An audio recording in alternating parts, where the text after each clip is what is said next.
What's up out there, YouTube? Coming back with another one. This is my Bigfoot TRX-4 High Lifter Edition with a pile of lift, and I am running the J-Concept Firestorms on this bad boy, and I've gotten a lot of requests on how am I making that happen.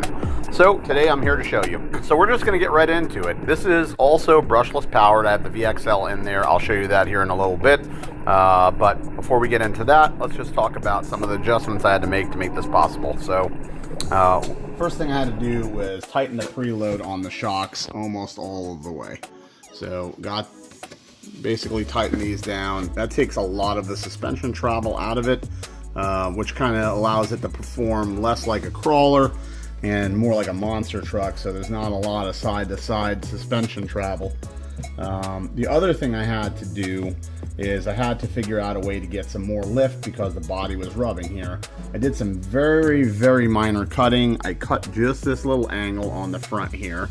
And then I just did a little cut here. You almost can't tell. And then on the body, I just kind of pushed on the body so that way the body kind of rolled in. Pinch this little rail, but it almost lands perfectly even with the bottom of the chassis like an actual vehicle. So the body actually kind of wraps around the side of the chassis. So that removed some of the sag on the side of the body that would interact with the tires here. But then I had to get some more lift out of it because it was still creating some problems. So I designed some 3D body standoffs, and I will show you where these go to get the rest of it. These are a little over, let's see what these work out to be.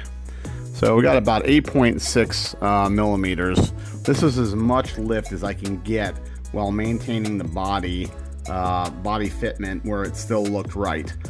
You can make them taller and use taller screws, but then obviously you're going to start to see the chassis and it will start to look a little weird. So everything you need to utilize these spacers is a screw between 17.5 and 18 millimeters should be fine.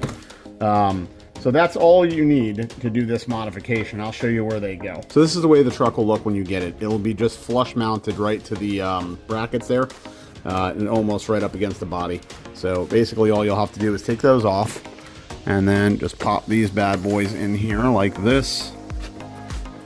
We're going to use that 18 millimeter screw that we were talking about.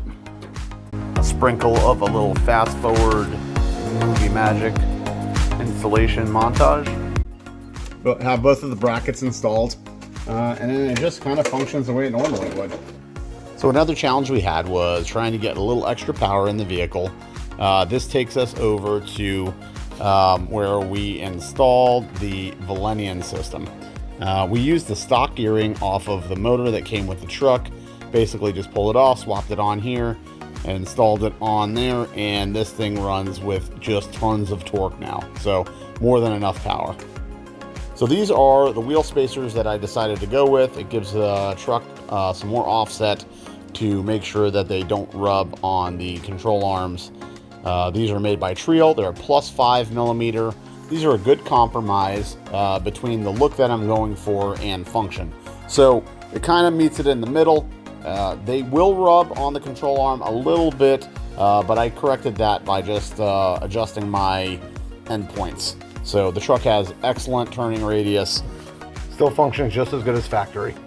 And then lastly, from a cosmetic perspective, added this 3D designed and printed supercharger that kind of mirrors the ones that you might find on the traditional Bigfoot one. Just a really cool look. Went with a pretty absurd height on this one. I definitely wanted a big motor look, so we've achieved that. These are available on Maker World for free for you to download and print yourself. Also created this one for the Chevy trucks. It's a more traditional style butterfly look on the scoop. Kind of looks like the ones you would see on the Clodbuster. And these are scalable, so you can make them larger or smaller, just kind of fit your model a little bit better. But that's what we created. These are already available on Maker World. Just check out the God of War profile and you'll see them there under my downloads. So if you have any questions, definitely hit me in the comments below on those. So you asked, we listened, that's how we did what we did. The truck is incredible. Climbs hills, great. Goes through the water, great. Definitely fun in the mud. 2-speed transmission, you got the lockers. Just an incredible vehicle overall, and now it has the look that I wanted. If you appreciate what we're doing, I would love to hear from you in the comments below. Smash that thumbs up. We will see you on the next one.